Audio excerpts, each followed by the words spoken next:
Today's podcast is brought to you by Body Armor. DrinkBodyArmor.com. Only you can be better. Calling it a day, Carrie? Oh no, there's more. Like what? More reps, more steps. More this, more that. More time to breathe. More hustle, more grind. There's more to Carrie Underwood. And I should wrap by midnight. Impressive. And there's more to Body Armor Light with natural sweeteners, no sugar added, and only 20 calories. You're listening to EPPN's Today with DW.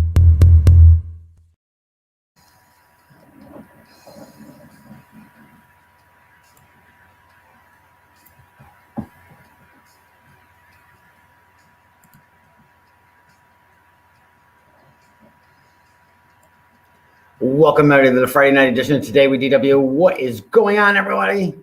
It is Friday, TGIF. If you haven't noticed, I'm in a mood. Parking. What is going on with parking in downtown Glens Falls? 35 minutes and I just couldn't find a parking spot. And then I drove home and walked 10 minutes back down here. God damn. Thank God it's Friday. Thank God it's not the rant with DW. Because I'm definitely in a mood. Yeah, whatever. The COVID was a problem. People are coming out all over. They're coming out of the woodwork. It's crazy. Anyway, hopefully you guys are having a good weekend. Start of the weekend, I should say. Hope you're having a better day than I am. Like I said, irritates me. I don't know why. It's the little things. I have no idea. If you're just joining me, well, of course you're just joining me because I just started the show. What's going on, Mr. Rob? How are you down in New York City? Hopefully your hand is taken care of. Hope you're doing well. My shoulder still feels a little off. I'm going to take a few days off from working out. But again, I'm irritated tonight. It's a rant. It is definitely a rant on a Friday. I'll try to keep it toned down. Just a little irritated. When you have everything set for the day, you get everything set for your show in the morning, and then you still can't find parking, and you're making it here, rushing here to make sure you're on time for you guys. I'm doing it all for you guys. I made sure. I was real upset. I didn't think I was going to start on time or even start tonight.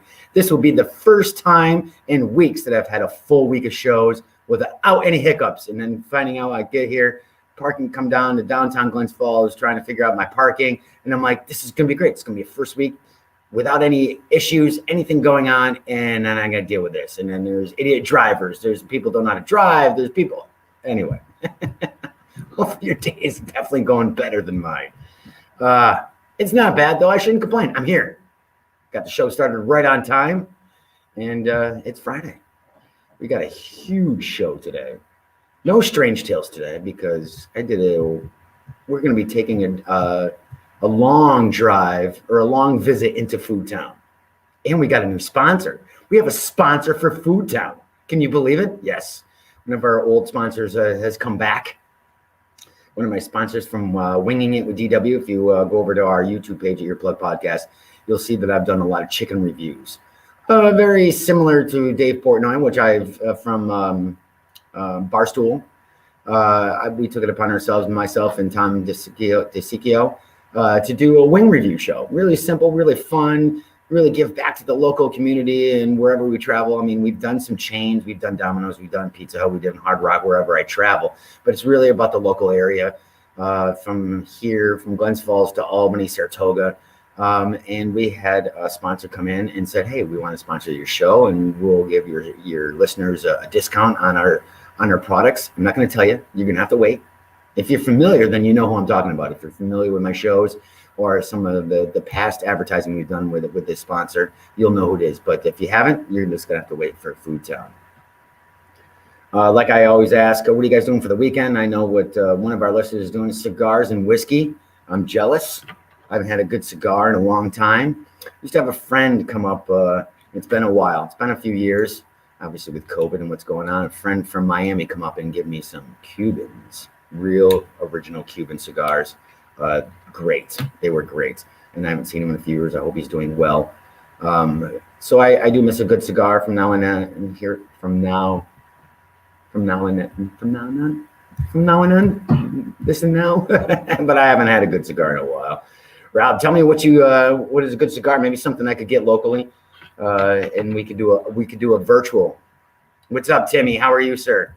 Thank you for making good on your bet, sir, the other day. Thank you very much. We'll bet again. Maybe baseball. I don't know, or hockey. We'll wait until football. But if you're just joining me, you can tell that there's some. What do I want to say? Some pump in my step, just in my voice. I'm just like ready. It really irritated me today. I don't know why. It just really irritated me. I had everything set this morning by 5 o'clock in the morning. I had everything set for the show. Everything's going on. The day went amazing. Had a great day. Hung out with a good friend talking about business and whatnot and helping them with their business. And it just irritated me. Anyway, it is what it is. So, and before we get into the show, I wanted to talk about the new rover landing. What do you guys think about that? I think, and we'll talk about that. It also shows up in the more you know. The new rover landing on Mars happened 18, 19 hours ago at this point.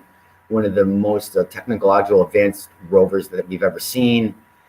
They're going to be looking for life on Mars. They're going to be doing sampling. The live streams, you go over to NASA on their Facebook page or on their website, was amazing. How do I put this? It's almost, we're living in a life of fiction. The technology that we have. Thank you, Rob. All right, the Olivia V series. I will start with that. Good choice. Thank you. The rover, the technology that we're doing. I've always said on the show that, we are influenced by fiction. Every little bit of fiction, science fiction, there's a hint of truth. Where did flip phones come from? What do you think?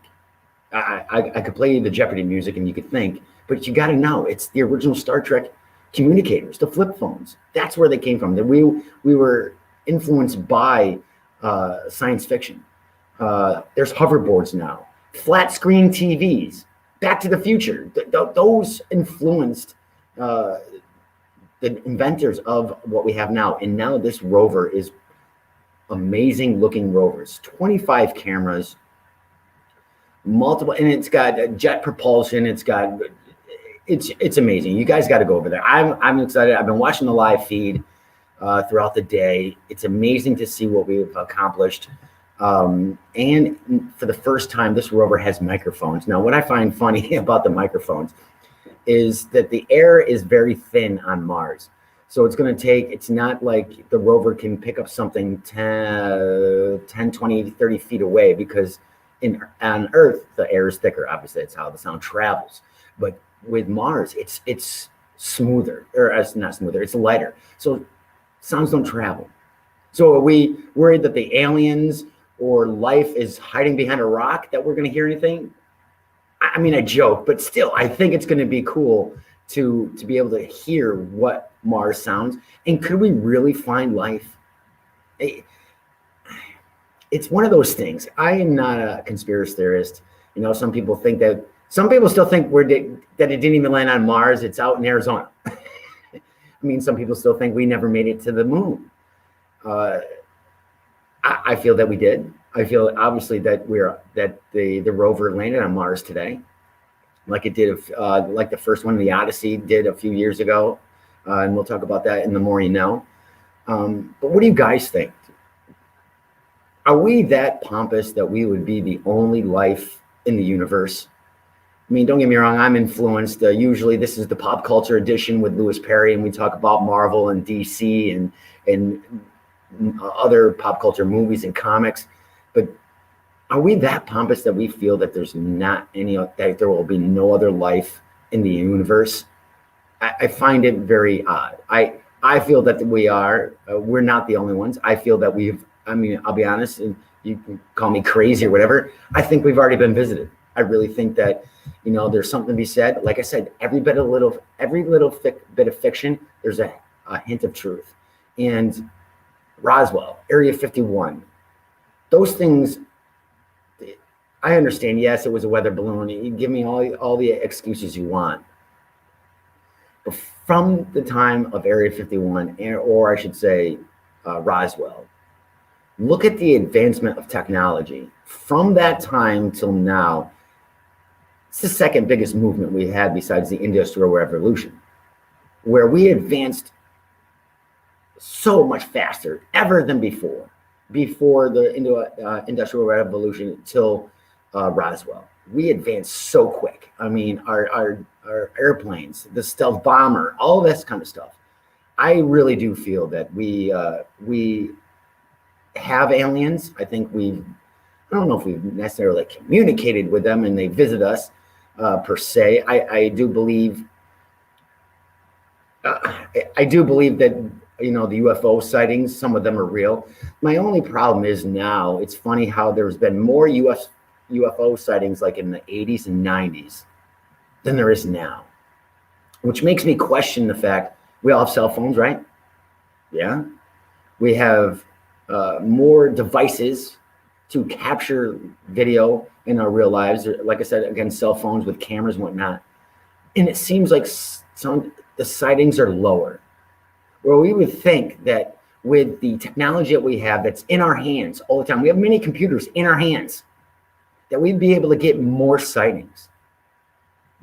That's the only thing that bothers me about the whole situation. Not that I'm not a believer. I am a believer.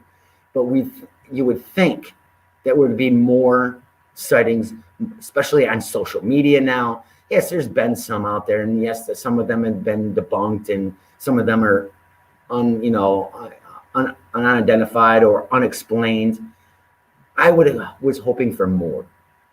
Is there less traffic throughout the universe? I mean, I could be getting corny at this point, but I'm just saying, I don't know. I want to see something. You know, Nostradamus said in 2012 and 2018, and he's been correct in a lot of things. And again, this is my opinion and what I believe. You know, you can debunk me, whatever you want, that we would be visited by a higher power. Now, some people, obviously, it's kind of cryptid. It could be, if you're religious, it could be God, or it's aliens. And we didn't get either one of those, or did we? Not that it was stated that it was publicly.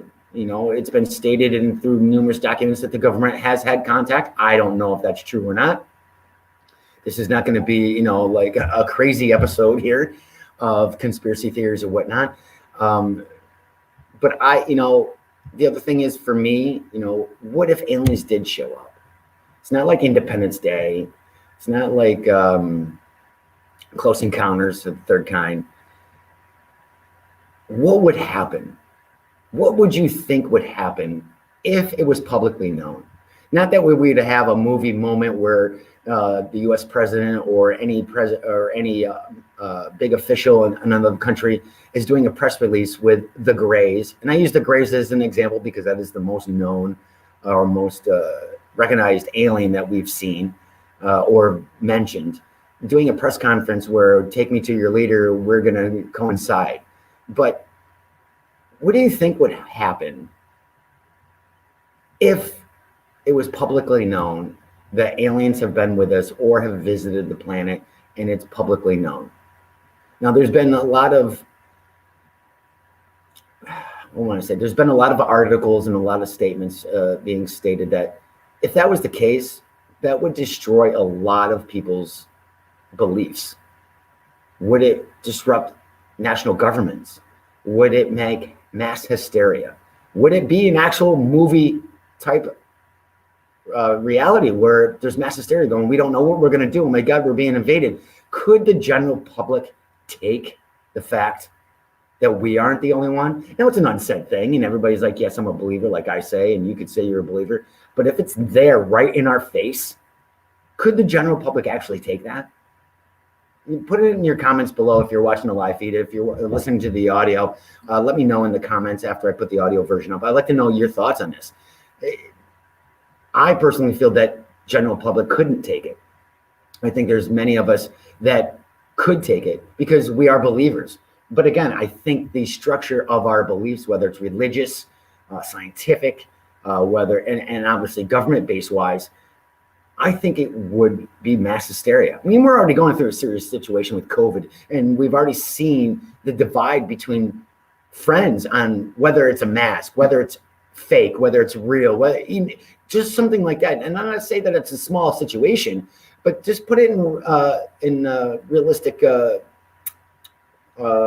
realistic frame where we're dealing with COVID, which is worldwide, but then put aliens in play. Yes, COVID is small compared to having alien visitors visit us. If we can't handle COVID and people bitching and complaining and getting in fights at Walmart because they don't want to wear a mask, where they have to be escorted, physically escorted out of a store, how would this work on a mass level, on a, not to sound corny, a galactic level of we're not alone? I personally, myself, I think it'd be great. I'd be celebrating, and I think it'd be amazing.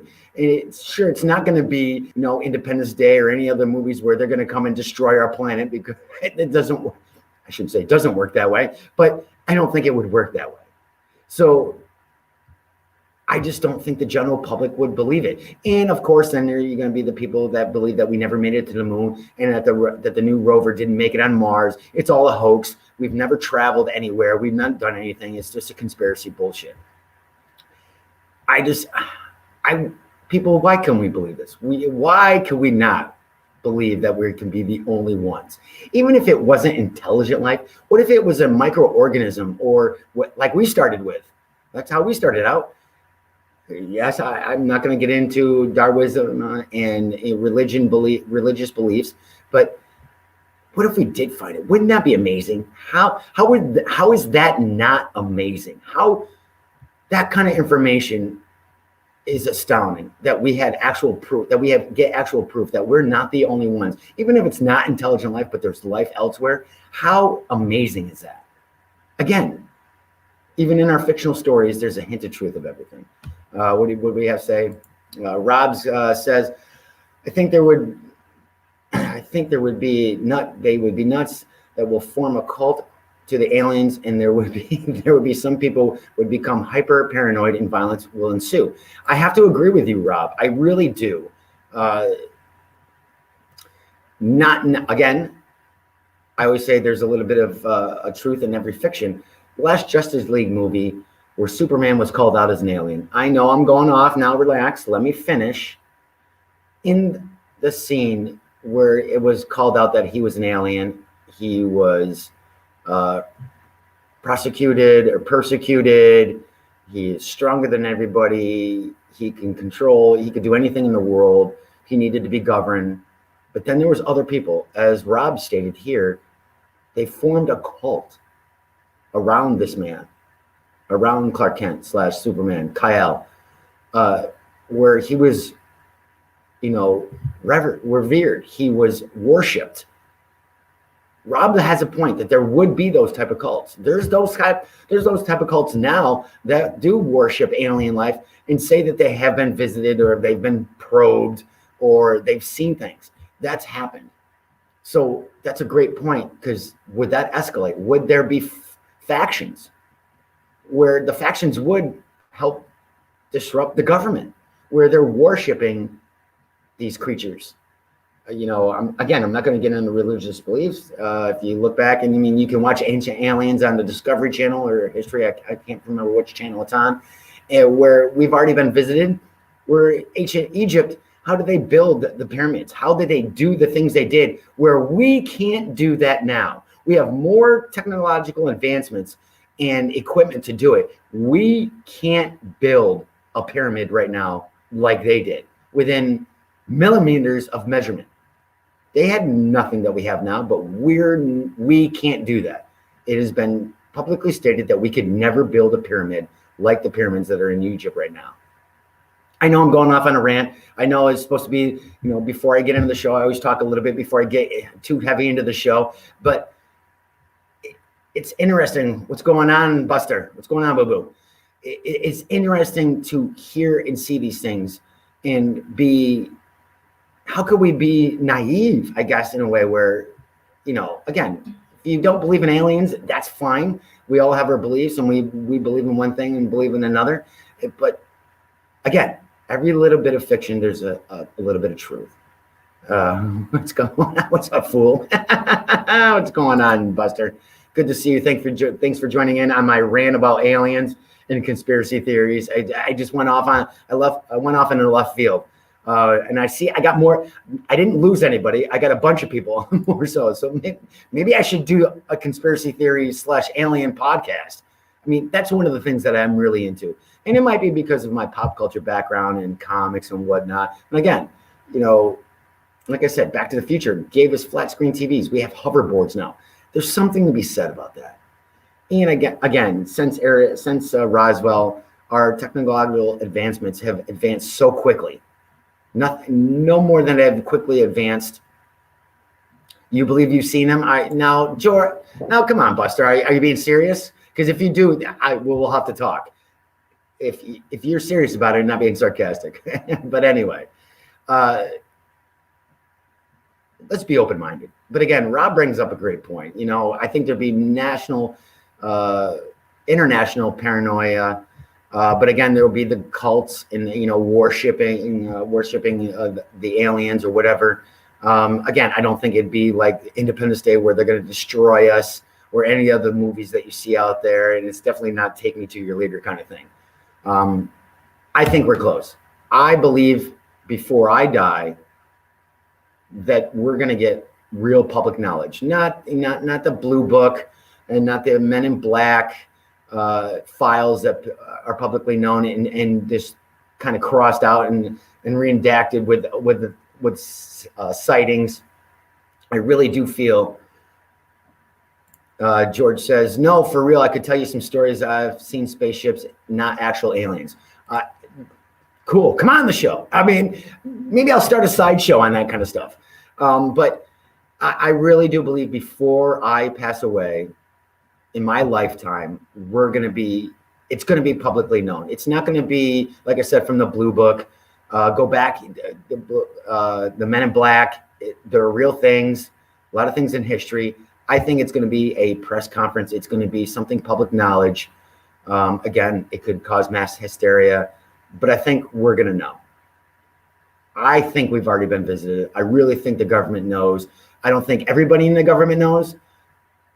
Again, I'm not a conspiracy theorist, and I don't feel that all right, fine. I feel like there is a sub-government. There's factions that even, let's say, the president doesn't even know about, and some of the high officials. I really do believe that. Because I feel if they didn't have these things, they wouldn't be able to function the way they were or the way they are, or to keep things hidden. Now, again, could I be, influenced by fiction and movies? Maybe so. But again, there's always a little bit of truth in some of the fiction that we see. It always comes out sooner or later, whether it's 1 year, 10 years, or 50 years. It always comes out sooner or later. So let's get into today's show. We're going to get in no strange tales today. We're going to go right into Food Town. We're going to go into The More You Know. We got some cool information to keep you guys up to date. And one of the fan favorites, Junk Drawer, is back. I've dived deep. We got a lot in the junk drawer. So all that and more when we come back. So don't go anywhere. Grab a drink. Have some fun. Hello, I'm Baker Mayfield. I'm Anthony Rizzo. I'm Donovan Mitchell. I'm Diana Taurasi. I'm Ryan Blaney. And I have something to confess. I had a formidable Beanie Baby collection. I used to say YOLO a lot. I paid a lot of money for ringtones. I had a sick flowing mullet one time. My Cabbage Patch Kid's name was Dolores. I used to rock bleached tips. I used to rank my friends on MySpace. I rented movies at Blockbuster. I used to wear jorts. That's right, jean shorts. I used to drink Gatorade. Yeah, I used to drink Gatorade. We all used to drink it. It was the only sports drink out there. Now there's Body Armor. I drink Body Armor now. I drink Body Armor now. I'm Team Body Armor now.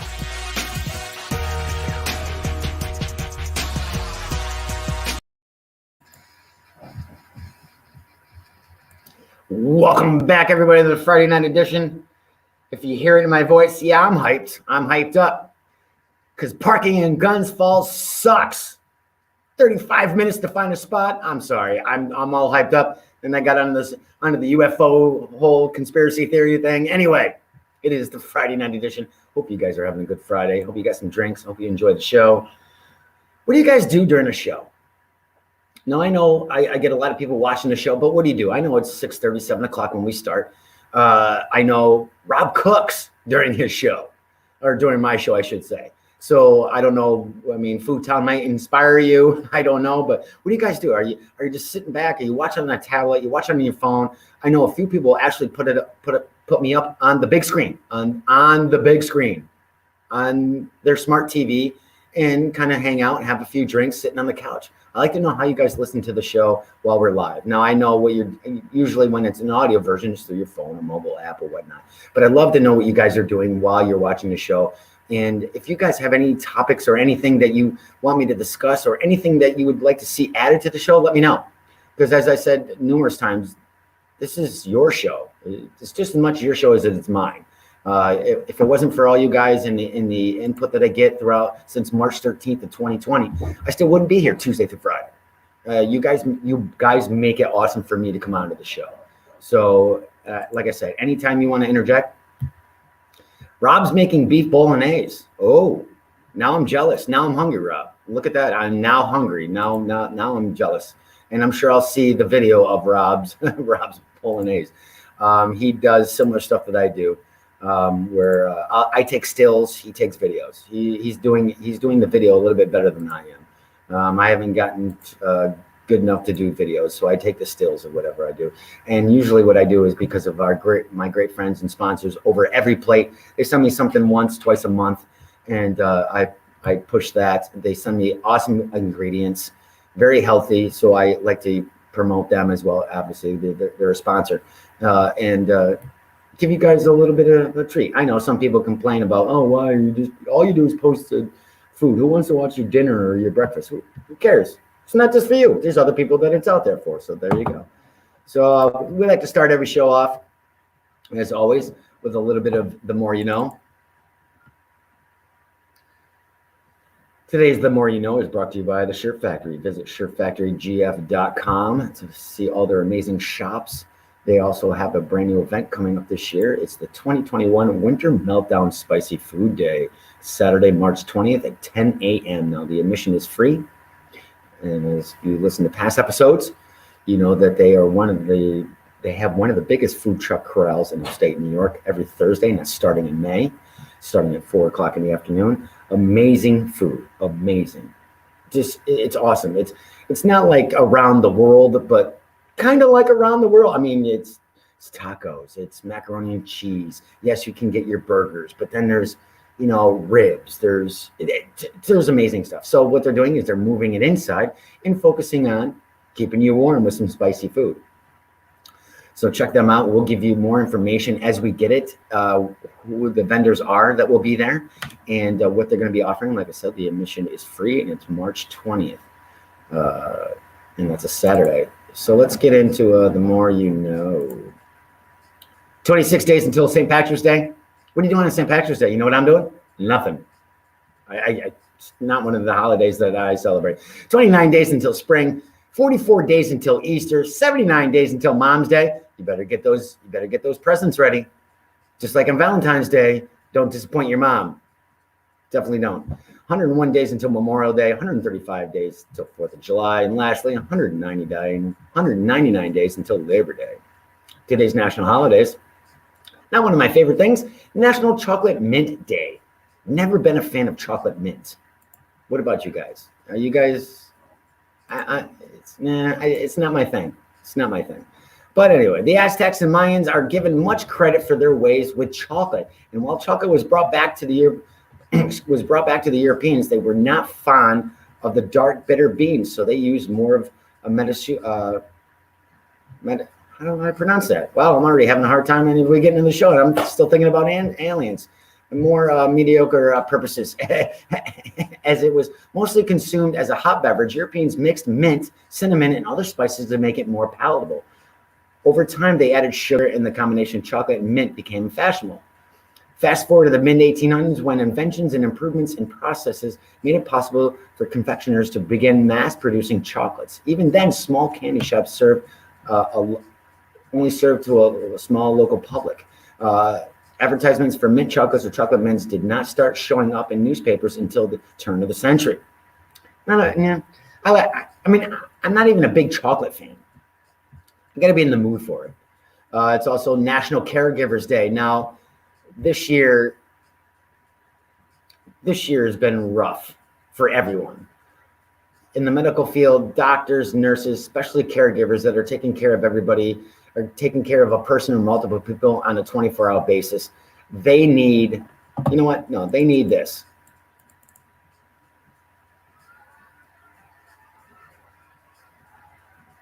Please put your hands together for these people. They are giving their life, their time, and energy to making sure everybody is taken care of.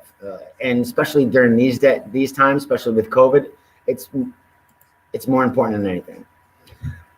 And as I saw, around the nation, dedicated healthcare professionals serve those who require long-term or hospice care. They provide vital services, reassuring patients and the families who care about them. Often, loved ones require care we are not able to provide. We are either too physically, excuse me, we are either not physically able or do not have the skills or means to provide them.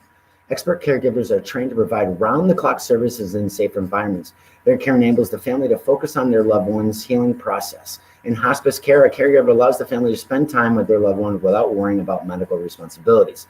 And I'm good friends with a few, and I have a very good friend, and she cares for people in their personal homes, where she's pretty much like their live-in nurse.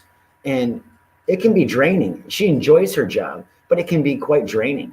And I've always said in the past, why have one day? Why is it just National Caregivers Day today? I know it's to make notice of these people that do these great, amazing things, but it's something that it should be thought about every day, not just today. Lastly, today is National Tartar Sauce Day. Thumbs down. I cannot stand tartar sauce. What do you guys think? Are you thumbs up? I'm totally thumbs down. Fabulous for dunking fries, fritters, and battered appetizers. No way. I can't do it. Tartar sauce adds a zesty tang to fried foods. When used as a sauce, it adds a creamy brightness to fish, chicken, and beef recipes. As a marinade, it's excellent for grilling too. Mix it into a pasta or potato salad. Not going to happen. Add it to steamed vegetables, and tartar sauce completes a meal. But tartar sauce doesn't stop there. Having a hankering for Tex-Mex? Add some spice and top off your tacos.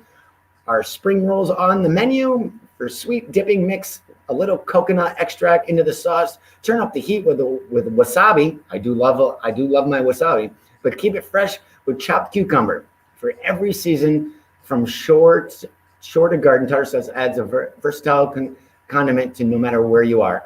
I just can't do it. I can't do the tartar sauce. Maybe I haven't had a good tartar sauce. Maybe. I don't know. All right, today in history. 1831, first practical use of coal-burning locomotive makes the first trial run in Pennsylvania. 1878, Thomas Edison is granted a patent for his gramophone, or the phonograph. Thomas Edison was one of the great inventors and designers in the history of the world. He invented the first practical light bulb, the motion picture camera, and the phonograph. Others had attempted to invent the latter, but Edison's was the first to actually reproduce the sound. Now, the phonograph was Edison's first major invention, and one that earned him his moniker, the Wizard of Menlo Park, as the invention was so unexpectedly by the public as to appear magical. His first invention recorded on tinfoil around a groove cylinder, and although the recordings could only be played a few times due to the low quality, Edison's reputation was cemented. Now, as he went on, he demonstrated the device on November 29th in 1877, having announced its invention days before. He would patent it later that February. Recalling a demonstration in December, an employee of Scientific American magazine wrote, in December 1877, a young man came into the office of the Scientific American and placed before the editors a small, simple machine about which very few preliminary remarks were offered. The visitor, without any ceremony, turned the crank. And to the astonishment of all present, the machine said, "Good morning, how do you do? How do you like the phonograph?" The machine thus spoke to itself and made known the fact that it was a phonograph. Edison did not improve on this design, but Alexander Graham Bell invented and improved the phonograph using wax cylinders in 1880. Now, I've been searching for a long time. Every now and then, and I love music. I haven't listened to music as much as I used to since I'm a big podcast listener since I podcasted. But there's times where I'm just like in the mode, like I gotta have music. I miss my vinyl. I've been still trying to find a good record player, phonograph.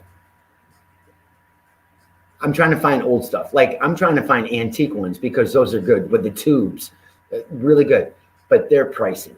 So if you have an in anywhere, let me know because I'd love to have one.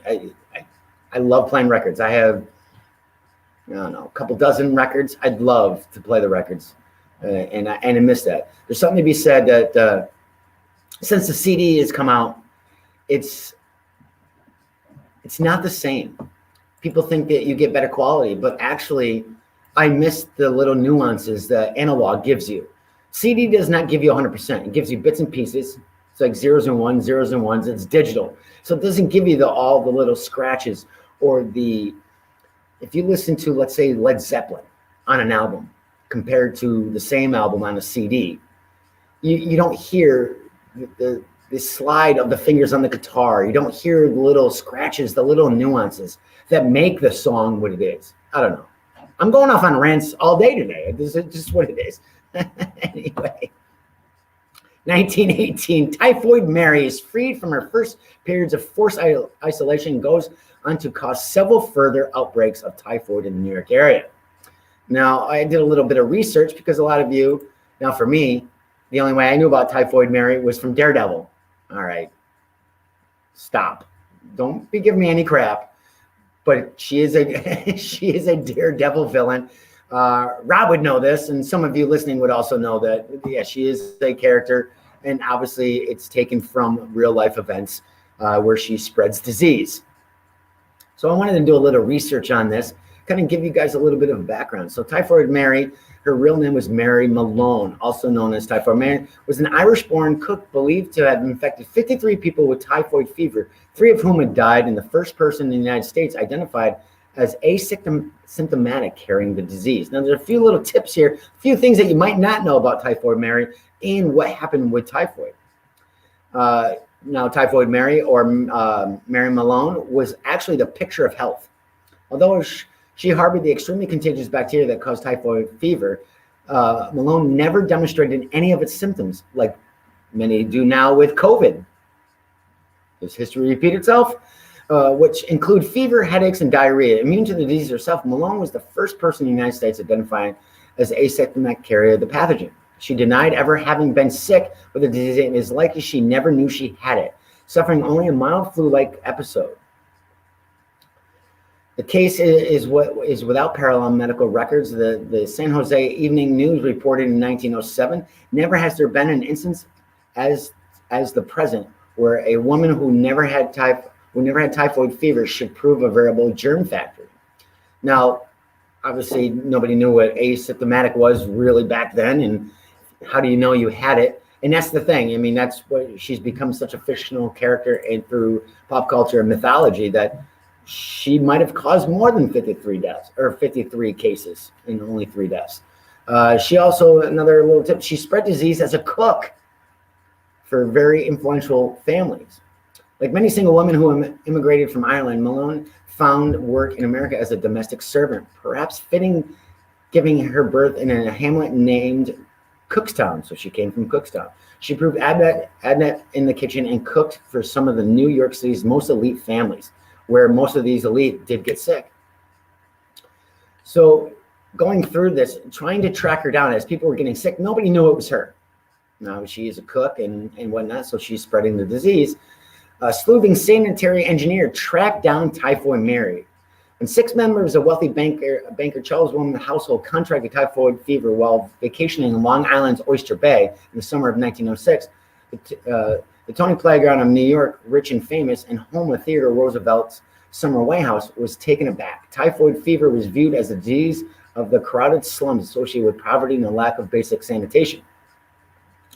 Concerned that the outbreak would prevent him from leasing out his summer house again, Warren's landlord hired George Soper, a freelance sanitary engineer who had investigated other sources of typhoid fever outbreaks to determine the cause. Although everything from the house's plumbing to the local shellfish supply came up negative, the dog Sofer found the cause, Malone, or Typhoid Mary, the cook who had worked for the Warrens weeks before the outbreak.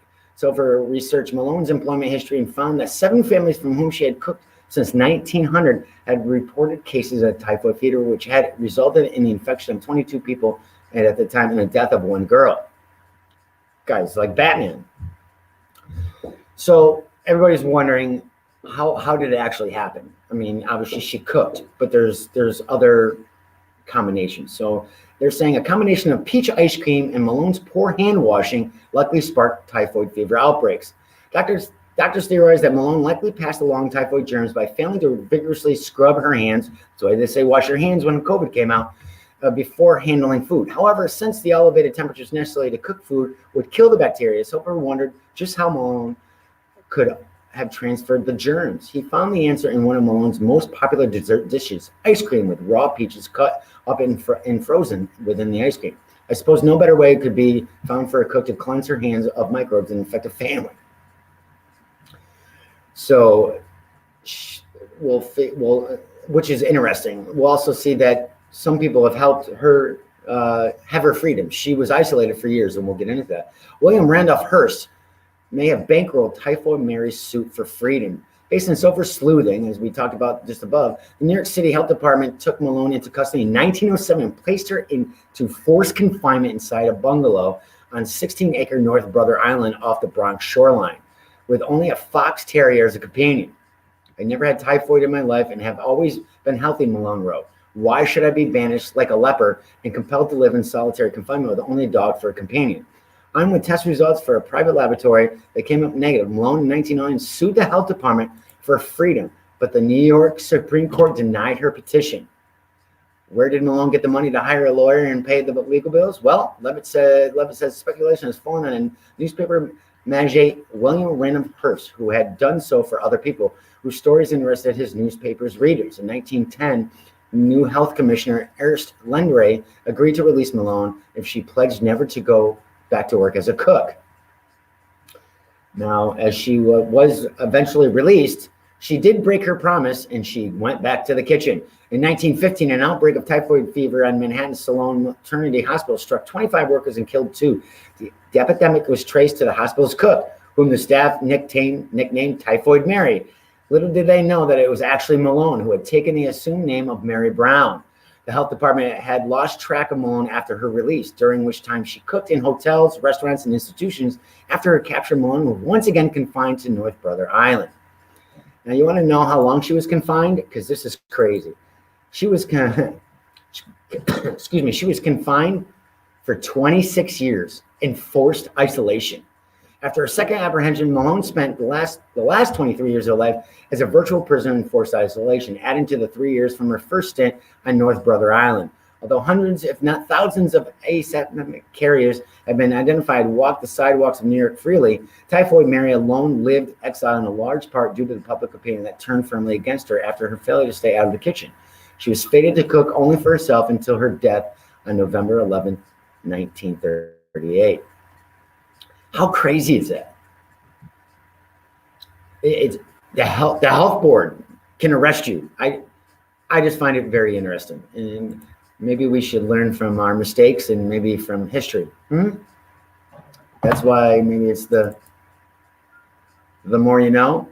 1913, first prize inserted in a Cracker Jack box. You guys ever? I used to love Cracker Jacks as a kid. What was your favorite prize? I love the little tattoos. I think that's the only one that I can really remember, and maybe that's why the one I like. I forgot the other prizes in there, but I loved it. I think there was a decoder ring and a couple of I don't even know if Cracker Jacks are even around anymore. I haven't seen any. I don't know. Let me know. Let me know in the comments. 1914, 4-year-old Charlotte May Peirce was mailed by train from Granville, Idaho to her grandparents' house 73 miles away. Now it's illegal to do that, but back then it was okay. When the U.S. Postal Service began parcel deliveries in 1930, it wasn't long before some ingenious parents cottoned up onto the idea of mailing their children. A 10th-month-old baby boy, the child of Mr. and Mrs. Jesse Bird from Batova, Ohio, was posted for the cost of 15 cents in stamps. though his parents did insure him for $50. Wow, he's only worth $50 worth of insurance, even though back then that's a lot of money. You think he might be worth more? In the most famous case, 5-year-old May Pearsfeld was mailed via train from her home in Idaho. The stamp stuck to her coat. Now, the practice is not as callous as it first appears. Postmen were trusted local officials whom rural people usually knew personally. May Pearsfeld was herself sent with a cousin who was a postal clerk. Nevertheless, the U.S. Postal Service tried to shut the practice down and had to issue a directive that no humans were to be carried in the mail. Now, before I started today with DW, there was a case a few years ago where a man traveled, he shipped himself in a UPS box with holes in it, obviously to avoid being jailed, and thought that he wouldn't get extradited from one state to another. He did make it to the other state. It took 3 days for him to travel in a box. He had a urine bottle and had some food, and he had put holes in there. My question is, how did I'd like to know, I'd like to see his review on how the postal workers, UPS handled the package. They didn't throw them around, and did it say fragile on it? And 2, how did the postal workers not know that there was a guy in a box? That astounds me. Again, the more you know. All right. As we put up an image here, one of the most famous photos in U.S. history. 1945, U.S. Fifth Fleet launches invasion of Iwo Jima against the Japanese with 30,000 U.S. Marines. Now, if you're watching the live feed, this image is probably one of the most iconic American images to date, and it has been reproduced in pop culture and other. I think I've seen a Star Wars version of this, but this is one of the most iconic images in U.S. history. And as I stated, in the United States, this photograph is kind of the most significant and recognized images of World War II. Later, it became the only photograph to win the Pulitzer Prize for photography in the same year as its publication. The image was used by Felix de Walton in 1954 to sculpt the Marine Corps' War Memorial located adjacent to Arlington National Cemetery just outside Washington, D.C. The memorial is dedicated to all Marines who died for their country past and present. And I'll leave that image up there for just a little bit. Again, very iconic. I think sometimes we take it for granted for what the Marines and what the military does for us. And lastly, 2002, NASA's Mars Odyssey space probe begins to map the surface of Mars using its thermal emission imaging system. And that is today's The More You Know. And you know what? I just sat here and played the entire Hollywood happenings during that. So there you go. Look at that. You like that music better than the More You Know music? Jesus. I told you, I'm all ramped up. It's Friday, and I'm still fuming about the parking situation. But anyway, so in 2002, yes. So the Odyssey was starting to map the surface of Mars. I believe that rover is still functioning. I don't know if rovers will meet. When we have like a moment where rovers meet, I'm not even sure if it's still working. I know the batteries and solar power are still there for them. But again, the latest rover has made it to Mars, and there were some images from the engineering cameras. Now, there's 25 cameras on this thing, which I think is amazing. And what I find more amazing about this is the lens caps are protecting the cameras for entry, landing onto the planet. Then they have pyrotechnics to blow the lenses off. I don't know how you feel about it, but just knowing that little bit of a feat, I think is amazing. Just to be able to protect the lenses in the cameras on entry into a planet, and then have our technology just go, I'm sure it's more than that, blow the lenses off and not damaging the cameras. Like I said, I just think it's amazing. I geek out on that kind of stuff. I hope you guys do too. And you can check out their live feed over at NASA on the Facebook page and the website. And I watched a few of it. They're going to be giving us numerous pictures. And what's a cool thing about those pictures and about when they release them, we own them. And when I say we, I mean me. I mean you. NASA is publicly funded. So they become our property. Now, obviously, are we going to see pictures of aliens, and can we go to the conspiracy theory that they're not all going to be released? We'll see. But the ones that are released, we can do whatever we want with them, and which I think is great. Not that, I'm sure there's going to be memes, and I'm sure they're going to whatever, but they're publicly owned, and I think that's amazing. another tidbit too. We are the only country that's been successful with 2 rovers. Russia has tried 17 times to launch a rover to Mars and has failed completely. So again, congrats to our scientists and engineers that are putting on these things. Fiction is becoming reality right now. They did say that the rover is doing soil samples, seeing if there's water, seeing if there's going to be aliens or life, I should say. But don't get all excited. It could take almost a decade to have the samples come back. They're actually taking samples, and it's going to be the first rover to actually return from a mission. Like, it's capable of launching itself back out to space and back to Earth.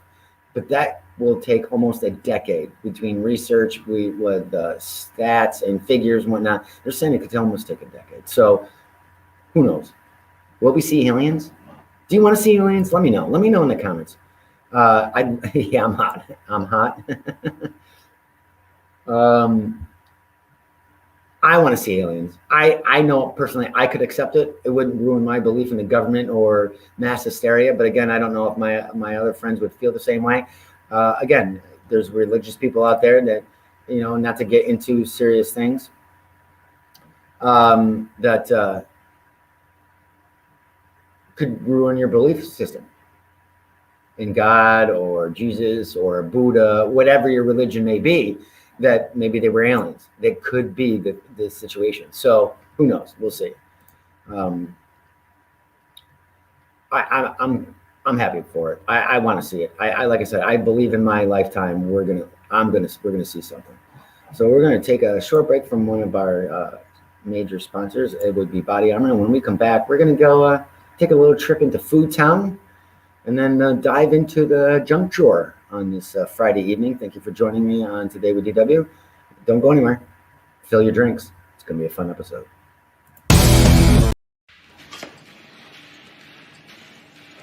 Calling it a day, Carrie? Oh no, there's more. Like what? More reps, more steps. More this, more that. More time to breathe. More hustle, more grind. There's more to Carrie Underwood. And I should wrap by midnight. Impressive. And there's more to Body Armor Light with natural sweeteners, no sugar added, and only 20 calories.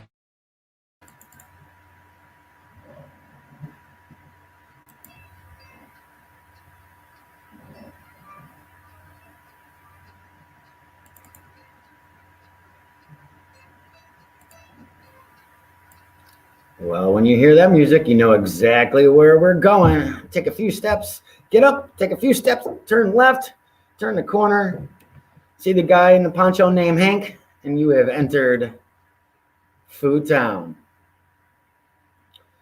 We have some great stuff in the Food Town, and we're working on a cool segment. Myself and a good friend Rob, who is a foodie, we're working on a cool segment for Food Town, and I thought it would be interesting to have that and be fun to trashy class. I don't know how to call it. Classy trash, trashy class. Well, don't worry about it. It'll be fun. It'll be coming in the next week or so.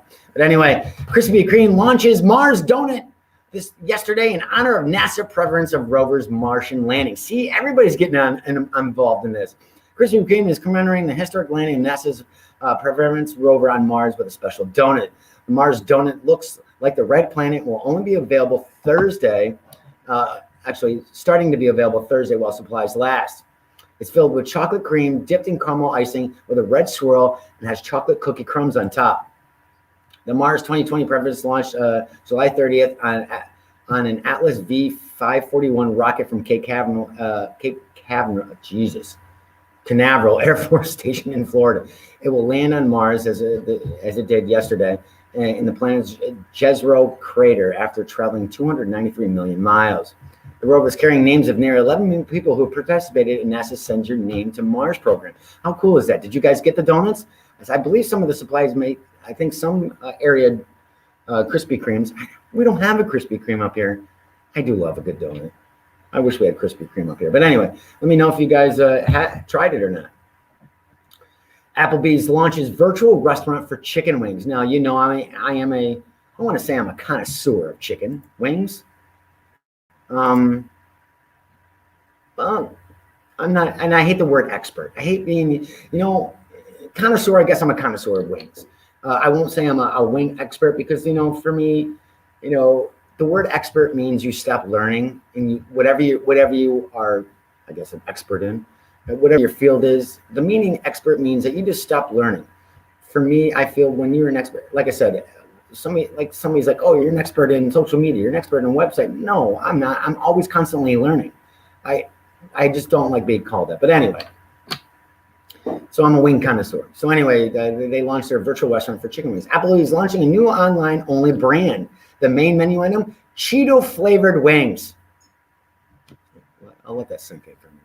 Customers can start ordering from Cosmic Wings, which is available through Uber Eats starting this past Wednesday. And the menu wings with 2 exclusive Cheeto sauces, original and flaming hot, plus cheese bites, chicken tender dippers, waffle fries, and onion rings. The brand will operate out of about 1,300 Applebee's locations across the country, but won't have its own restaurants.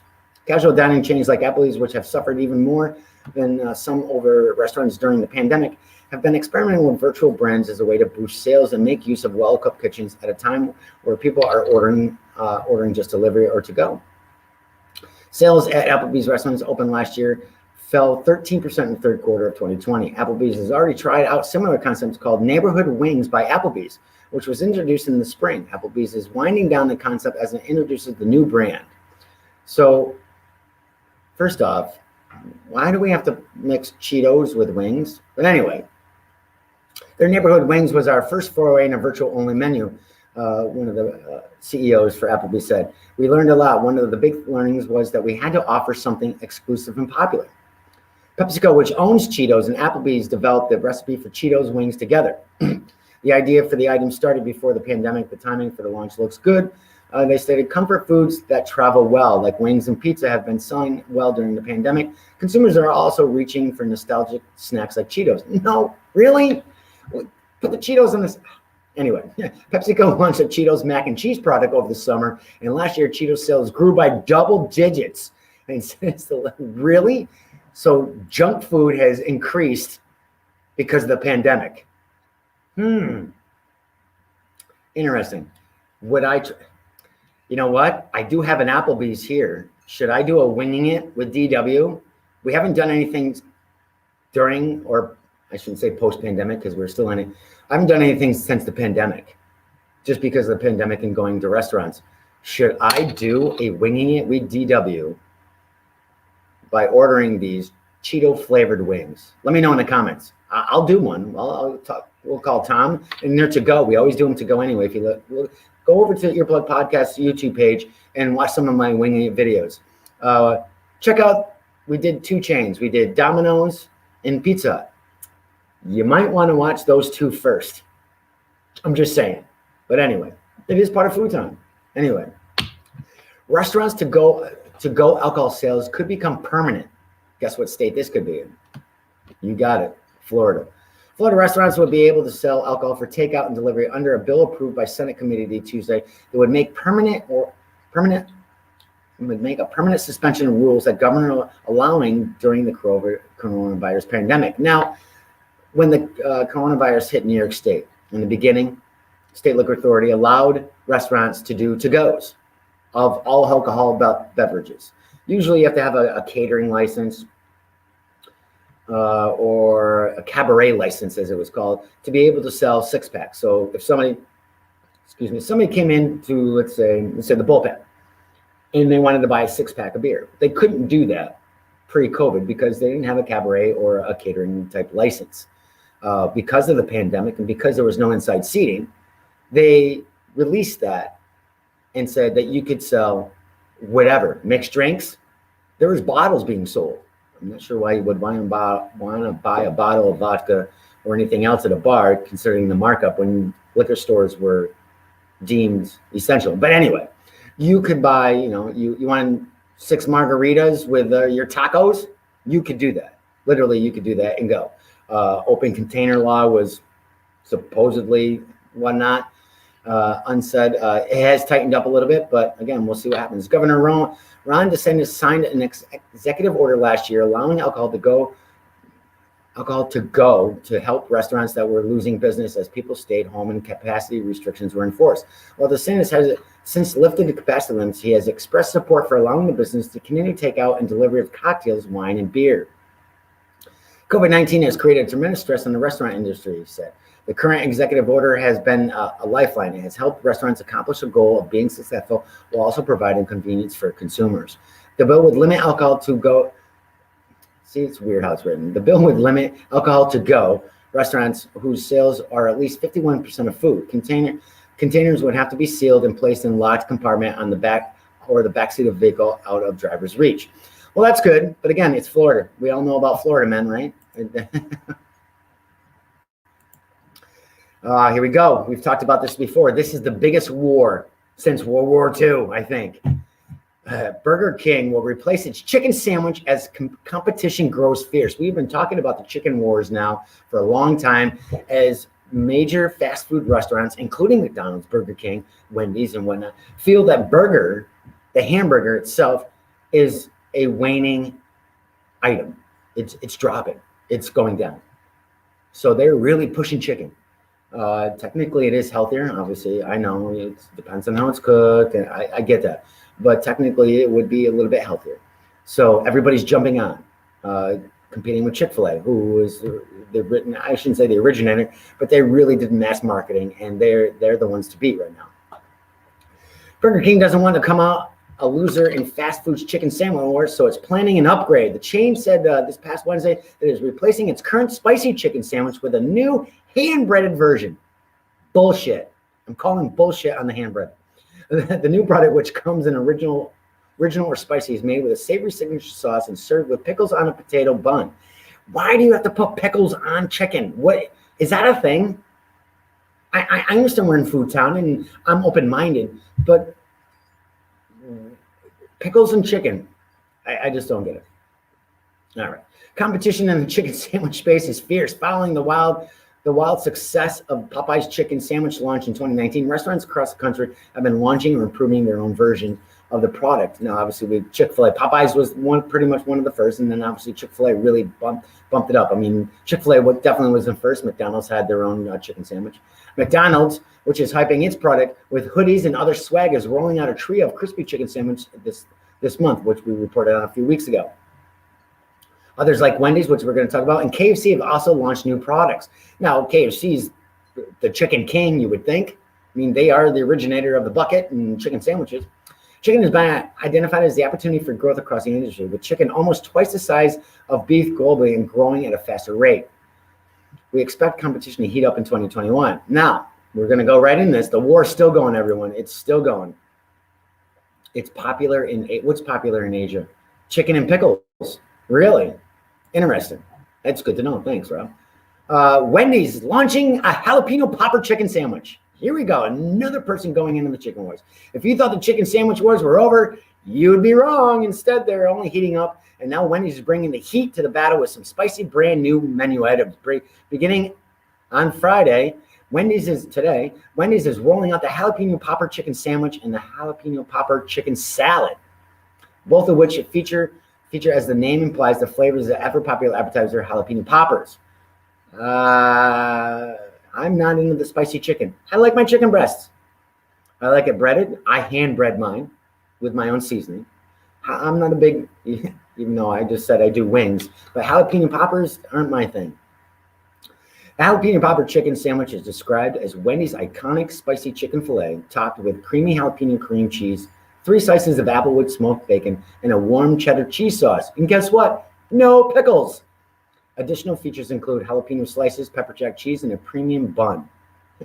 I don't know how they say premium bun. What makes it non-premium? Yeah, I don't either. Right, exactly. The sandwich is embedded from top to bottom with powerful new taste bud enactors. What is a taste bud enactor? Is that just a fancy word for making it say savory? The jalapeno popper chicken salad is described as a bed of Wendy's mixed lettuce blend with spicy chicken, applewood smoked bacon, sliced the jalapenos, shredded pepper jack, plus diced tomatoes, jalapeno ranch dressing, and a crispy jalapeno cheddar croutons. That's a lot of jalapeno. Whether you're craving a classic chicken sandwich or in the mood for a chicken sandwich that packs a punch of bold flavor, like our beloved spicy chicken sandwich or the new jalapeno popper sandwich, Wendy's exceptional chicken lineup delivers delicious quality and choice for fans can't get anywhere else. I don't know. There's other spicy chicken out there, so I don't know why they can't. Wendy's new jalapeno popper chicken sandwich lineup is just the latest entry in the ongoing chicken sandwich wars, as we've discussed. McDonald's is launching their own, which they already launched their own crispy chicken sandwich. And though fans have had a chance to get early access with the limited edition capsule drop, and Burger King, as I just announced, they are doing their own hand-breaded chicken. It's not hand-breaded. To compete with Chick-fil-A and Popeyes, Burger King's offering will be available in both original and spicy varieties, as well as the ability to get deluxe with lettuce and tomatoes. Now we're going to go off a little bit. Now, this could have been a Strange Tales item. Now, I am a foodie. I do like my food. And I'm how do I want to put this? I do like to experiment every now and then. But this item might be a little bit too much for me. And as I'm just getting the image up here so you guys can show. Like I said, this could have been in Strange Tales. So here we go. Aw, aren't they cute? Do you know what they are? They're capybara. During Lent in Venezuela, the world's largest rodent becomes a fish. Do you really want to eat that?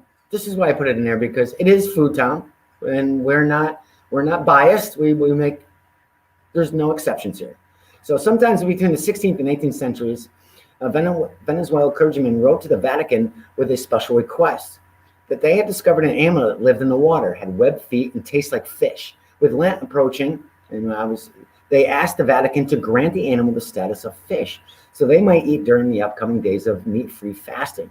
By letter, the Catholic Church agreed, and the capybara, the largest living rodent in the world, becomes a covenant addition to many Lenten dinner tables. Since then, Venezuelans have developed a taste for the gigantic aquatic rodent. The demand became so extraordinary that illegal poaching once threatened to wipe out the population. With the help of government regulation and speedy reproduction, however, capibaras are no longer endangered. The flavor diners say leans more towards fish than meat because the capibaras survive mostly in aquatic grasses. But the resemblance to red meat is undeniable. Many first-time tasters say it tastes like salty pork, but it is difficult to know how the unadulterated meat tastes, as capibara is almost always dried, salted, and shredded. They prepared fish that goes into everything from soup to casseroles and empanadas. Again, yes, he looks cute. But hey, to each their own, right? So we're going into the next, this is a long food town. I told you, this is going to be a long visit here. I hope you're enjoying it. Hope you have something to eat. Hope you have some drinks. Now, I found this very, very interesting, especially because we live very close to Vermont and ski towns. Check this out. Old ski gondolas now found new life as private dining rooms due to COVID. Now, in this area, we have a few restaurants locally that have igloos. They're inflatable igloos with structures, have a little heating unit in there, and they can seat up to 4 people. Now you're like, well, that's not social distancing. Well, if you are in the same party, you, just like in a restaurant, you can sit at a table of 4 to 6. You are separated. So the igloo is isolated. So some ingenious people decided in Colorado to take some of the old gondolas and start making this. Colorado Roman is revamping used gondolas to help residents stay afloat with outdoor dining during COVID. With cold winter weather on the horizon and ever-changing local COVID-19 rules limiting indoor dining, Wendy and Rich, I'm not going to even pronounce that name, began worrying about the fate of their Steamboat Springs, Colorado craft brewery and restaurants last fall. In the summer, it was easy to spread out the tables on mountaintop tap breweries, large patio, prop open the building's garage doors. But even with heaters and fire pits, the patio would be tough to sell during the icy evening temperatures and frequent snowstorms in Colorado ski town. During one creative brainstorm session, their accountant suggests converting out-of-service ski gondolas, small enclosed cube-like spaces that transport skiers and snowboarders uphill, into private outdoor dining spaces. The owners are avid skiers and mountain bikers, so they like the idea immediately. But even in a mountain town, used ski gondolas are hard to come by. Lucky for the owners and other struggling restaurant owners across the country, one woman had been buying up entire fleets of used ski gondolas over the last few years, mostly on a whim, in hopes of someday recycling them into something else. Dominique Baston owns the Gondola Shop, a small gondola refurbishment and repair shop with 7 employees in Fruta, Colorado, and an unlucky star during the coronavirus pandemic. As summer turned to fall with no end to indoor dining restrictions in sight in many parts of the country, Bastin and her team began converting old ski gondolas into noble pandemic-safe private dining spaces for panicked restaurant owners wondering how they were going to stay in business over the winter. Mountain Tap Brewery installed 3 of the Bastin gondolas, which can each comfortably seat 6 adults and are available for reservation on the patio in November. They've been booked ever since. How cool is that? I don't care who you are. I understand there's a lot of negativity in the world right now. We don't talk politics here, but obviously that's something that's negative, that's divided. Shit, I've had friends divided, like unfriend each other numerous times because of politics and the negativity of COVID. And no matter how you feel, whether you live your day today like I do, and I just go about my life, but I'm smart, I wear my mask, I do whatever. Some people I know, some friends of mine, haven't even left their house since March. But seeing something positive come from this, from a business that is buying gondolas, not knowing what they're going to do with it, they're thinking outside the box, thinking outside the gondola, and doing something productive and creative to make sure that restaurants, which I feel are probably one of the worst hit businesses during COVID, to help them survive. I just think that's awesome. And anyway, that is our trip into Food Town. I hope you guys enjoyed your trip. And we're gonna give our little exit music here. I hope you guys enjoyed our little trip into Food Town once a week or so. And there you have it. If you guys are just joining me, it is the Thursday night edition. No, it's not. It's the Friday night edition. No, it's a Friday night edition. I think I've been saying Thursday. Holy crap, I don't even know today. Because usually it's the pop culture edition. That's what I'm saying. It's the Friday night edition of Today with DW. I apologize. I said Thursday. My days are all screwed up. I'm still pissed off about the parking. Oh my God. But it is the Friday night edition of Today with DW. I hope you enjoy it. If you're just joining me, you missed a good segment. You missed a rant in the beginning. If you live in upstate New York, and if you know about the Glens Falls area, you know what I'm talking about. We'll just leave it at that. We're going to take another short break. And when we come back, we're going to dive deep into the junk drawer, one of our other favorite segments. Don't go anywhere. The difference between imagining the future and being the future is what you do to get there. Only you can make it better.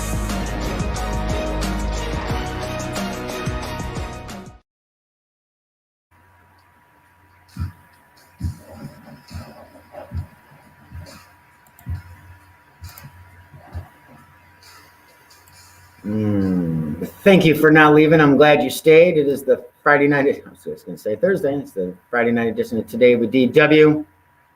Hoping you guys are having a great start to your weekend. Hope you're enjoying the show. We're going to dive right into it. There's no hesitation. It's been a while since we've dived into the junk drawer. Let's see what I can grab today.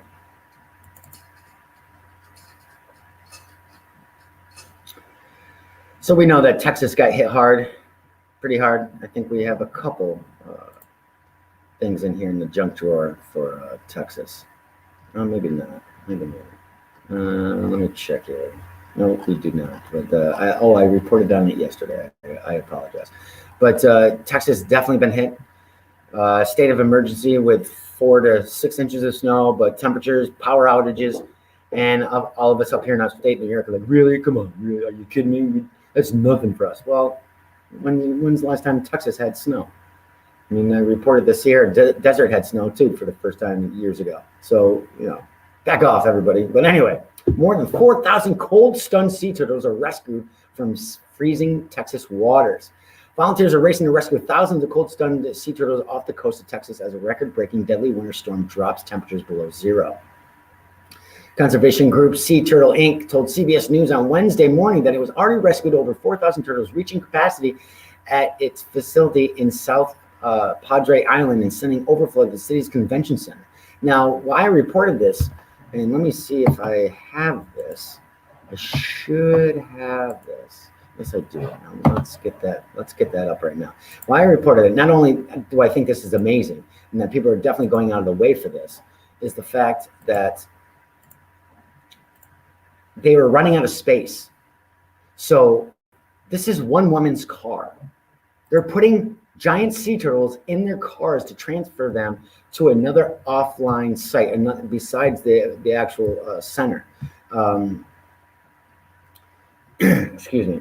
Executive Director Wendy Knight told CBS News SpaceX provided the organization early Wednesday morning with a large enough generator to restore power to its main facility and heat waters for turtles, which can't survive in cold water. We don't know yet if this was in time to save our patients in the hospital, but it was a huge step forward. Knight said, "This is what putting passion into action. Action means the service they provide us this morning will save countless turtles and will be something we're truly grateful for." Now they're running out of vehicles. And how literally, as you can see from this image, I don't know if I can blow that up. I don't know if you guys can see that. You guys are watching the, whoops, as you're watching this, as I'm trying to get, all right, no, I can't get it back. There we go. I can't get it back up. That's not what she said. Here we go. I'm on fire tonight. What's going on with me today? But anyway, so if you look, that's just one SUV. Now, these turtles aren't small, man. I mean, so people going out of the way to take care of these turtles is amazing. So in the tweet, it says, this is a daughter of one of the caretakers. "My mom is retired and she spends her winters volunteering as a sea turtle rescue center in South Texas. The cold snap is stunning the local turtles and they're doing a lot of rescue. She sent me this photo today of the back of her Subaru. It's literally turtles all the way down." I just think this is amazing. I think this is awesome. Again, another positive thing during COVID, that people are lending their free time to take care of these turtles, and hopefully they'll survive. Now let's see, do we have another one? Yes, we do. Okay. Village submerged by red water after flood hits Batik factory. Now I'm not sure if I'm pronouncing the village's name properly, but look at this image. Now, if you're listening to the audio version of this, I'll give you the description of what they're looking at.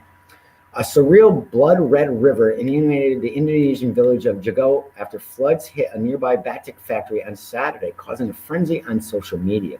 Thousands of users on Twitter shared photos and videos of the village south of, I know I'm going to ruin this name, Pakanawai city in central Java, being flooded by crimson-colored water, which some social media reminded them of blood. Now, the image shows people on scooters, and literally this water is blood red. There's no question about it. It's blood red. It's deep. I'm so afraid of if this photo gets into the bad hands of hoax spreaders, said one Twitter user. Fear-mongering narratives about signs that it's the end of the world, bloody rain, etc. Well, it could be. Could be one of the signs. Are locusts going to come around? Is that the next one? Pekanbayan is a city known for manufacturing batik. Now, I know I'm probably pronouncing this wrong. It's a traditional Indonesian method of using wax to resist water-based dyes to depict patterns and drawings, usually on fabric. It's not uncommon for rivers in Pakistan to turn different colors. Bright green water covered another village north of the city during the flood last month. Sometimes there's purple puddles in the water, but it's never been this bad. So there's been a major leak. Now, I'm sure this definitely would cause some hysteria if there was not an explanation to this. What else we got in the junk drawer here? Let's dive deep into this one. This is good. All right, we've joked about this for a while now, and I shouldn't say for a while, but in past years, how 14-year-olds getting married, and that's the way it is down south. You know what I'm talking about? Yeah. But North Carolina state legislators introduced a bill to end child marriage.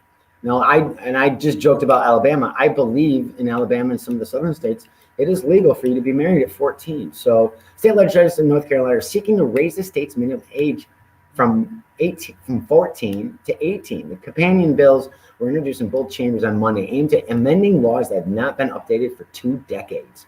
North Carolina is reportedly tied with Alaska as the state with the lowest age of marriage. So there you go. So Alabama might be a little older. Current state law requires parental consent for minors to marry. It allows a marriage with children as young as 14 years old with court approval in cases involving pregnancy or raising a child, commonly referred to as pregnancy exception. Wow, what the hell? I don't get it. I mean, I guess to each their own, right? I guess I don't know. This is crazy. Still 14 in this day and age. It's considering we're so PC. Not that you know what.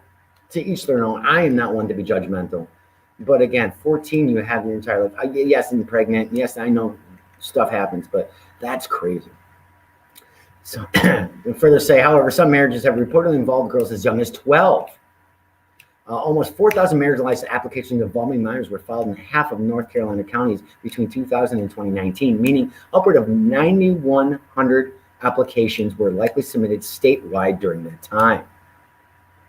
Approximately 93% of those applications were between an adult and a minor, with over 200 minors marrying someone at least 10 years their senior. So you're 14 and 24. Yeah, I'm silent for a reason. It's not my William Shatner dramatic pause. Yeah. Okay. Where were we? Over time, those legally sanctioned marriage licenses would have otherwise been a Class B felony under the state statutory rape laws, which we understand many of the state laws. I believe it's 18. I'm pretty sure. I do believe in some states, even still, without marriage, if parents have written consent that a minor, anybody under 18 can have sex with anybody older than that, it's okay, which, again, who am I to judge, but that's kind of weird. This day has disturbingly become a tourist destination for those looking to marry children as young as 14, says State Representative Jason Sain. This bill will put a stop to that practice and protect children from North Carolina and around the country. Research from ICRW reported shows child marriages correlate to increased rates of poverty, domestic violence, sexually transmitted infections, and early pregnancy. Child marriage is wrong, says State Representative Brian Turner. One of the House bill's many sponsors said in a statement, this bill will help put an end to cruel practice that many times result in human trafficking and teenage girls being, placed in dangerous relationships with limited to no legal protections. It's kind of weird. Again, I'm not judgmental. I mean, it is what it is, but yes, hopefully it will stop a lot of these. I mean, no, I'm not in favor of human trafficking because I'm sure there are some exceptions where it's true love, whatever. I'm just saying. And lastly, and this one kind of bothers me. We haven't reported on this at all. I don't think I reported on this at all. This could have been a Food Town topic, but I felt that where it is in the state of what's going on, it's a junk drawer. Aunt Jemima brand to change name, remove image that Quaker says is based on racial stereotype. Now, we can take this a bunch of ways, and I can state my opinion, but let me get through this, and then we'll go from there. The Aunt Jemima brand of syrup and pancake mix will get a new name, which we've known for a while, but it's now being actually produced in the works, I should say. Quaker Oats announced Wednesday, saying the company recognizes the Aunt Jemima origins are based on racial stereotype. The 130-year-old brand features a black woman named Aunt Jemima, who was originally dressed as a minstrel character. The picture has changed over time, obviously, and in recent years, Quaker removed the mammy kerchief from the character to blunt growing criticism. The brand perpetuated a racist stereotype that dated the days of slavery. Quaker, subsidiary of PepsiCo, said removing the image and name is part of an effort by the company to make progress toward racial equality. Now, we recognize Aunt Jemima's origins are based on racial stereotype. Kristen Koval, Vice President and Chief Marketing Officer at Quaker Foods, said in a news release, we are working to make progress toward racial equality through several initiatives. We also must take a hard look at our portfolio of brands and ensure that they reflect our values and meet our consumers' expectations. She also stated that the company has worked to update the brand to be appropriate and respectful, but that it realized the changes were insufficient. Aunt Jemima has come under renewal criticism recently amid protests across the nation and around the world, sparked by the death of George Floyd in Minneapolis police custody. People on social media called out the brand for continuing to use the image and discuss its racist history with the topic trending on Twitter. Now, not that I didn't report this because it's a political thing. It's not at all. It's definitely a marketing thing. It's a society thing. I will tell you this, is doing the research, people associated with Aunt Jemima and the woman that was pictured, they do not feel that it was racist. So I'm going to get, I don't want to say controversial. You know, Uncle Ben's, I mean, it's going to be the same thing. They're changing that as well. No, I don't know the history of that particular brand, but doing the research for this and reading up on the articles on this for the past few months, the people, the relatives or the descendants of Aunt Jemima, the woman that was placed, and the name escapes me of her name, and I apologize for that. They didn't seem like it was racist. They don't feel that it was perpetuating anything like that. So we don't get into politics here, but since I am in the mood today and on a rant, I feel that at times our society, especially in the last 4 years, has been really two-piecey. Why the fact? Is it just for the fact that you feel that you're just going to bitch this to bitch, and it serves your cause when it doesn't serve your cause? And again, I'm not condoning what's going on with George Floyd and whatnot, but again, something like this has been going on for years, as far as the branding is concerned. And when the family states that it wasn't like that and still has no say in the matter, that makes me question some of the things we're doing. Why? I don't know. I mean, I could go off on a whole episode about stuff like that. And again, these are my beliefs, and I'm open-minded, and I hope that you are too. I'm willing to hear everybody's opinions, and like I said, we try not to go political here and serious, but tonight I was in a mood, and this still kind of bothers me. I'm a marketing person. I'm a graphic designer, and reading this and then reading articles from the people related to the original Aunt Jemima saying, no, that's not the case, and we never thought that, the family never thought that, and other people saying, no, yes, you did. It's a he said, she said kind of thing, and it just kind of bothers me in a point. When is enough? When is it enough to stop certain things? Do I think it's a bad thing? No, not necessarily it's a bad thing. I just think the reasoning behind it may be skewed a little bit. I don't know. It's one of those things that's been on my mind since COVID. Maybe I've had a COVID break. Maybe it's my mental break for the day. But yes, I'm drinking BODYARMOR and water. Excuse me. And it's okay if you don't agree with my opinion. That's what this society is about as well. This is what America's about. And I guess I can say it here because I'm not sitting with someone who's going to argue with me or rebuttal a conversation. Many times I stay away from conversations and again, this is an escape episode, or this is an escape show where we don't get into serious things in politics. But today, you know what? This will be 113th episode. I haven't done anything really serious. So I think I'm due. As much as it's your show, it's mine as well. I keep my opinions to myself. I really keep my opinions to myself on this show as well when it comes to serious things. But for some reason, I don't know why this Aunt Jemima thing has really bugged me. And again, I can only tell you what I read. Do I think everything's real? Just because it's on the internet and it's printed, sadly anymore, that does not mean it's real. There's articles out there rebutting the fact that the family says that it wasn't racist, that it was racist, and vice versa. But again, there's enough articles out there saying it wasn't. So I just feel sometimes people jump on to something for a platform for not the right reasons. And it's not even a black-white issue. It's any platform, any situation, any racist situation, or any platform you jump on. People seem to jump on something else, grab it, because they feel that they have a strength for that situation. And I think sometimes it's misled, and I think it's misguided, and it's not out for the movement. It's not out for like I said, the movement or the belief. It's out for individual gains. And that's all I'm going to say on that. That's how I feel a lot of this is going down, especially in the last 5 or 10 years. I'm sure it's happened in the past. Obviously it has, but for some reason it seems to be really coming to me. or being really important to me to be like, you know what, this is starting to really bother me. This is, people are jumping on things for their own personal gain and not for anything else. For a company like that, I can understand why they changed it. I can totally understand it. It would kill sales. And how can you stand up to that? I mean, you could, but do you want to? So I understand it. So I don't know. I'm not too happy about it. Let me know in your comments below if you let me know in the comments if how you feel. And again, I'm so open-minded, it's unreal. Like, I will listen to everybody's opinions. I respect yours as long as you respect mine. And maybe this episode will hurt some of my viewership. You know what? Honestly, that's fine. That's cool, because we don't usually get serious, but I'm on a rant because somebody wouldn't let me park for 35 minutes in my parking spot. Not that it's my parking spot, but you know what I mean.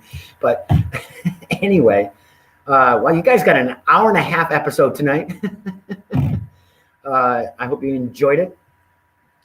I apologize for the rant in the beginning, and I apologize for, look, I started the episode and I'm ending it the same way. Hope you guys enjoyed this episode. We will be back next Tuesday, as I like to say. See you next Tuesday with a sports edition with myself, Mr. Tom Greer from Grindhouse Radio, and Hank Snacks Beckets, and manager of Chase Sports Complex. I want to thank our sponsors for tonight. I totally was so in the groove, I totally forgot about our brand new sponsor. That is, I was so excited about Food Town.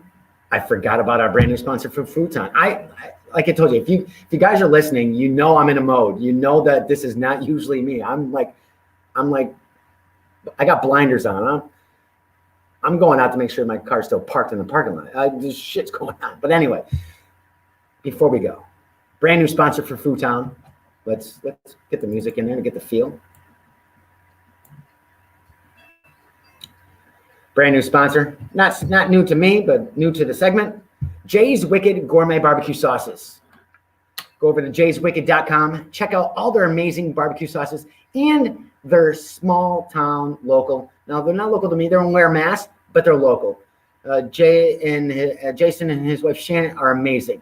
They've been sponsoring Winging It with DW for a long time. They're actually now featured sauces at the bullpen right next door to my studio. They featured them on the wings, pulled pork, amazing sauces. You like just a regular barbecue sauce, or you want a little something hotter? They got that for you. And they also have hot sauce. It's a triple black. Oh crap! I'm losing my mind right now because I just did a taste. I did a taste test with them last year. Triple black hot sauce. It's literally like jet black if you really want some hot flavor. And the thing is, with there, and I will put images up, and I'll give you links more so, because I was, like I said, I totally forgot about this because I was on blinders on, and I was like just going for it. Triple Black Reaper, excuse me, that's what it's called. Triple Black Reaper. Jay's Wicked Triple Black Reaper with hot sauce. Now, I'm not a huge hot fan, but I did do a taste test with them, and you can watch it over on our Earplug Podcast YouTube page. The challenge was to eat 6. I did it. But the thing is about them, not just because they're a sponsor, I don't like having food just for the sake of having it hot. Now, I'm not a fan of Red Hot. I think Red Hot is, sorry, it's crap. I'm very opinionated tonight. Anybody that uses Red Hot only on their wings, get the hell out of here. Get out. Just that doesn't, put a little butter in it and get the hell out of here. That's not being creative. That's not fun. Have an original wing sauce. But with this sauce, it's so hot, but it has a nice flavor to it. As much as it burns the hell out of your tongue, it has a great flavor and a great ending. So check them out. But again, go over to jayswicked.com, and at checkout, put in Winging It, all one word, Winging It, to receive 10% off your entire purchase. Now, what is great about this code is, let's say you ordered their green rocket, which is a great flavorful spicy sauce. Very thin, great for marinating. It's awesome. Or let's say my favorite is spicy gold. Just a little bit of hand flavor or spice, but it's awesome. Spicy gold's awesome on burgers and steak. So let's say you go over there and you go in on jayswicked.com, you put in Winging It, you order 2 bottles, and you check out, and you're like, oh crap, I forgot, I got to get the traditional barbecue sauce, or I should get a bottle of the Green Rocket, or the raspberry, or their Harvest. You can go back and use the same code again. It's not a one-time code. That's what is amazing about this. And they've allowed this code to stay open for as many times as you want to use it. You want to use it once, you want to use it 10 times, you want to use it 1,000 times a day. That code will always work for 10% off your entire purchase. And the bottles are already reasonably priced. But check them out. Support local, jayswicked.com. Put Winging It in the checkout, Winging It code in checkout, and enjoy some great sauces and help support a local business. The guys are great. We're going to hope to have Jason on soon. I'm hoping to get him on soon with COVID and everything. They've been busy as hell. I also, on the side note, I also drink every morning. I drink their apple cider tonic. Now, apple cider vinegar is very good for the digestive system and something we'll talk about in Food Town, but I take a little shot of the cap every morning. It helps with your immune system, helps with yourself, with your health, and with your health and everything else. So check them out again. jayswicked.com, promo code Winging It at checkout. And again, thank you to our other sponsors. Of course, how could I forget Body Armor, drinkbodyarmor.com. Visit them for a location near you. Check out their brand new energy drink, Body Armor Edge. We'll be giving away some of that soon. We'll be getting some of that product. They'll be stocking the fridge soon. It's already stocked up with regular Body Armor, as you can tell. Also, the Shirt Factory. You're in Glens Falls, upstate New York, shirtfactorygf.com. And our other favorite sponsor, Chase Sports Complex. Visit chasesportscomplex.com for all the activities and events they have going on there. Guys, I hope you have a great Friday. I hope you have a great weekend. And I'll see you next Tuesday. This has been an Earplug Podcast presentation. Found on earplugpodcast.com, iTunes, SoundCloud, and wherever your favorite podcasts are found.